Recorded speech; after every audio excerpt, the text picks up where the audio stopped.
Mesdames, Messieurs, bonsoir. Voici les titres de ce journal.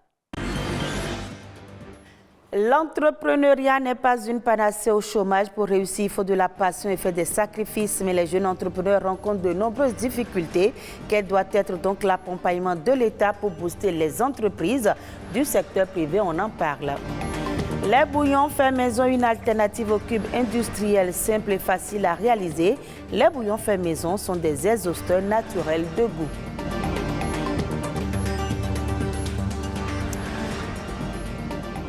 C'est une maladie qui a été sexualisée très tôt. Le cancer du sein contracté pour la plupart par les femmes touche également les hommes. Une pathologie qui peut être guérie si elle est détectée tôt.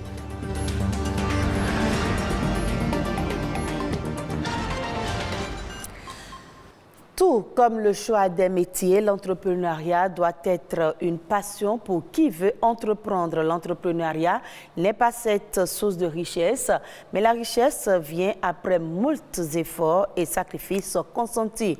Que faut-il savoir de l'entrepreneuriat?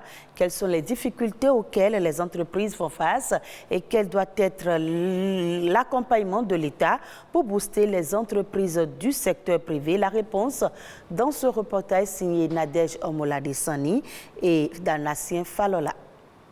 Chaque année, des milliers de jeunes en fin de formation se positionnent sur le marché de l'emploi, malheureusement pour la plupart sans succès. Ainsi, la seule alternative reste la création de leur propre entreprise. Plus une contrainte qu'une option, bon nombre d'entre eux vont à l'entrepreneuriat sans aucune formation et sans un background. On ne se lance pas dans l'entrepreneuriat tout de suite pour se faire de l'argent, pour devenir riche. Donc, il faut d'abord être passionné par le produit que vous voulez développer. L'entrepreneuriat, tu peux le faire pendant 10 ans, tomber, se relever. Et c'est à force de se relever qu'on devient plus tard une grosse boîte, une grande entreprise, une grande société. Cet entrepreneur aujourd'hui, dans l'agroalimentaire, a essayé au prime abord de se lancer dans la distribution de fromage dans les restaurants et maquis de la place. Mais il a été très tôt confronté à la concurrence. Il a été obligé alors de changer d'activité, mais les problèmes persistent. Difficultés d'approvisionnement en matières premières, marché d'écoulement réduit, manque de financement, autant de problèmes à résoudre et qui émoussent les ardeurs des entrepreneurs. On fait des formations avec les banques de la place, mais en réalité, si au cours de cette formation, il y a 50 entrepreneurs, sachez qu'à peine 1 ou 2 réellement sont prêts. Donc du coup, il y a un problème, un véritable problème pour pouvoir avoir assez au financement au niveau des banques, à moins que ce soit les microfinances. Et quand on parle de microfinances, c'est des petites sommes qui ne peuvent absolument pas développer l'entreprise. Le besoin fondamental d'une entreprise, c'est au-delà de ça. Peu d'entreprises créées aujourd'hui tiennent dans le temps. Pourtant, l'entrepreneuriat est une panacée face au problème du chômage. Ils souhaitent un coup de pouce de l'État. C'est de mettre en place quand même un système qui va favoriser tous les entrepreneurs. Nous faisons plus de 1000 producteurs au Bénin. Imaginez tous ces 2000 producteurs, ils ont forcément quelqu'un qu'ils emploient. Quand les agriculteurs ils font leur récolte là-bas, ils savent déjà qu'il y a un marché, un potentiel marché qui attend. Donc, c'est tout un circuit et tout le monde y trouve son compte. Donc, quand ça ne va pas chez nous, c'est que c'est tout le circuit qui est bloqué. L'entrepreneuriat soutient la croissance et le développement économique. Selon les experts, il serait le seul gage du développement durable en Afrique. Pratique et facile à réaliser, les cubes de bouillon faits maison sont parfaits pour relever le goût de nombreux plats du quotidien. Ils parfument les mets sans le moindre effort. En plus d'être une solution économique, les cubes de bouillon maison ont aussi l'avantage d'être moins salés que les bouillons industriels. C'est un exhausteur naturel de goût pour remplacer valablement le cube industriel. Quels sont ses avantages? Les précisions dans ce reportage signé Immaculée Wedete. Les bouillons faits maison, c'est un mélange de légumes et de plantes mijotées. Peu connus, ce sont pourtant des aliments riches en nutriments. Kevin Abrun fabrique des cubes de bouillon faits maison. C'est ici, dans sa cuisine, qu'elle concocte ses exhausteurs de goût naturel. Déjà, pour cuisiner sans bouillon, il faut être patient et utiliser les ingrédients étape par étape. Vous pouvez assaisonner correctement votre viande, votre poisson avec de l'oignon vert. Faire votre sauce avec un peu de tomate et beaucoup d'oignons écrasés. L'oignon est naturellement sucré. Le poivron vert surtout est très bon si on le mélange avec l'oignon vert et le persil par exemple pour assaisonner n'importe quelle viande, poisson et même faire les sauces. Le clou de girofle, ça parfume très bien, ça rehausse aussi le goût. Du sel que vous pouvez mélanger avec des épices, du poivre blanc, de la coriandre séchée, du cumin, et ça va vous donner un très bon résultat. Nombreux sont donc les aliments qui constituent des exhausteurs de goût naturel. Certes, il faut savoir cuisiner avec les bonnes associations d'épices et d'ingrédients pour faire ressortir le bon goût. Le premier avantage, je peux dire, c'est la réduction de la quantité du sel consommé. On peut également avoir les avantages liés au bienfait des épices. Les épices sont en quelque sorte des alicaments. Donc consommer les épices, c'est prévenir des maladies. On a tendance à lâcher, mais il ne faut pas lâcher. Moi, j'ai appris à préparer avec le bouillon naturel et aujourd'hui, c'est très bien. Je me sens très à l'aise dans ma cuisine.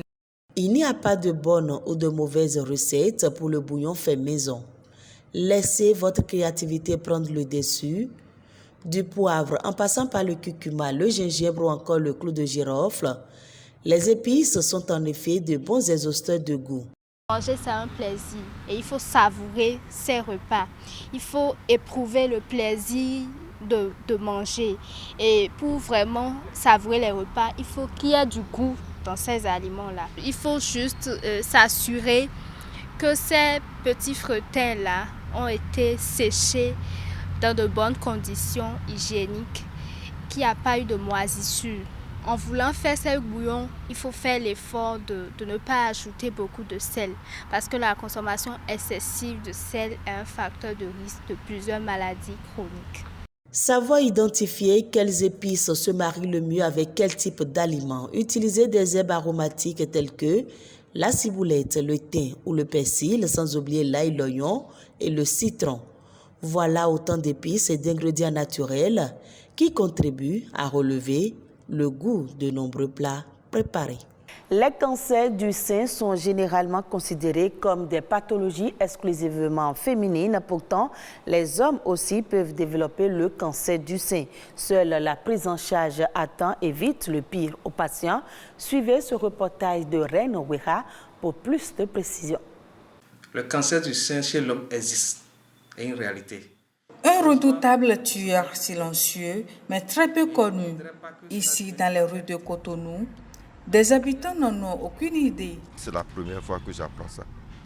Pour moi, c'est qu'il n'y a pas de cancer de sein chez l'homme. Je ne connais même pas les symptômes. Je ne connais même pas ce que c'est. C'est pour la première fois que j'entends ça. Pour moi, c'est le cancer de sein existe chez la femme. Dans les hôpitaux, les spécialistes accueillent bon nombre de patients souffrant de cette pathologie réputée dangereuse. Seulement, le taux des personnes atteintes de cette maladie est faible. On l'observe souvent dans 1 à 4, 6 ou 8%. Ça se manifeste par l'apparition des boules au niveau du sein ou des ganglions au niveau des aisselles ou des sécrétions de couleur ocre ou de couleur marron ou une irritation du mamelon. En ce moment, vous allez consulter un médecin qui va vous demander une mammographie ou une échographie, qui va révéler les nodules suspects. Le médecin va vous faire une biopsie. Une biopsie, c'est le fait d'introduire une petite aiguille pour prélever une partie de cette boule et faire l'examen anatomopathologique. C'est cet examen qui confirme le diagnostic de cancer du sein. Lorsque c'est le cas, il y a d'autres examens complémentaires, à savoir un scanner thoraco-abdominopelvien pour voir l'extension de cette tumeur dans le sein. C'est-à-dire pour voir si cette tumeur est soit limitée au sein, soit étendue aux autres organes. Même si les hommes développent rarement le cancer de sein, le mal tue. Le savoir et se faire dépister tôt reste la meilleure démarche pour une bonne prévention. Une compilation des faits ayant marqué l'actualité nationale ces dernières 48 heures, c'est dans La Nation en bref, réalisée et présentée par Nadège Omolade Sani.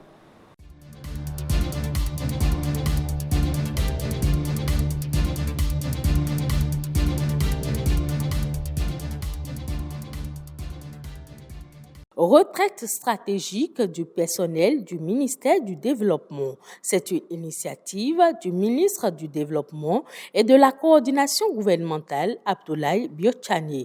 2 jours de réflexion au cours desquels le personnel du dit ministère a fait le bilan de l'année 2022 et défini les orientations pour cette année 2023. À en croire le ministre, cette activité a été initiée dans le but de renforcer l'esprit d'équipe de ce ministère. L'occasion a aussi été saisie pour sensibiliser le personnel sur les bons comportements à adopter pour mieux se porter. Renforcement des capacités des enseignants de l'Institut national supérieur de technologie industrielle de l'OCOSA. Les enseignants se sont appropriés les fondamentaux du e-learning dans l'enseignement supérieur au Bénin. Pour Edmond Kodjo Adjovi, représentant le recteur de l'université de l'OCOSA, le projet Africa Digital Campus est une opportunité qui permet à cette université d'opérationnaliser sa stratégie en matière de digitalisation des cours en ligne. Le projet a déjà impacté 65 enseignants venant de 6 entités. Modernisation des systèmes de collecte de tasses et de recouvrement des recettes.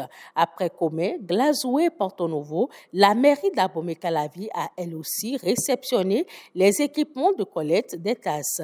Les terminaux à paiement électronique TPE visent à accroître les recettes communales et une traçabilité des recettes recouvrées au profit de la commune. Selon le représentant du secrétaire général du ministère des Finances, ces équipements garantissent l'authenticité des tickets émis, le suivi du recouvrement et l'accès à une base de données.